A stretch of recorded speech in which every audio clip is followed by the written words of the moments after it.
ప్రపంచం మొత్తం కంప్యూటర్లనే అన్ని పనులు చేసే కాలం ఉంటే కాంగ్రెస్ ప్రభుత్వం మాత్రం కాగితాల కాలానికి తీసుకోపోతున్నది అంటున్నాడు హరీష్ రావు. సీఎం రేవంత్ రెడ్డి కుర్చీ ఎక్కినప్పటి నుంచి దరఖాస్తులే దరఖాస్తులు, కులగణన పేరుతోని, గ్రామ సభల పేరుతోని, పథకాల పేరుతోని ఎన్ని దరఖాస్తులు పెట్టినా జనాల లెక్క తెలుస్తలేదు సర్కార్కు. ఇగో ఇప్పుడు మళ్ళా రేషన్ కార్డుల దరఖాస్తులు పెట్టుకోవాలన్నట జనాలు. అప్లికేషన్ల పేరుతోని జనాన్ని ఇంకెన్నిసార్లు మోసం చేస్తావు రేవంత్ రెడ్డి అని ట్విట్టర్ లో పోస్ట్ పెట్టిండు హరీష్ రావు. మీరు చేసే డ్రామాలు, అడావుడి, గారడి స్థానిక ఎన్నికల కోసమే తప్ప జనానికి మేలు చేద్దామని కాదన్నాడు. ప్రజాపాలన, గ్రామ సభల దరఖాస్తులకు విలువ లేదా ముఖ్యమంత్రి అని గట్టిగానే అడిగిండు.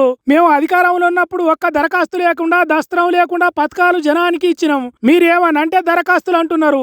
జనాలను ఎవల పనులు వాళ్ళు చేసుకోకుండా జిరాక్స్ సెంటర్ల చుట్టూ తిప్పుతున్నారు. గాయి గందరగోళం చేస్తున్నారని బాగానే చూపిండు. మీరు పెట్టమనే దరఖాస్తులతోని ప్రజలకేదో పంచతానికి గాక వాళ్లకు వచ్చేటి ఎట్లా దుంచాలనే ఆలోచన ఎక్కువ ఉన్నదని ఏకిపారేసిండు.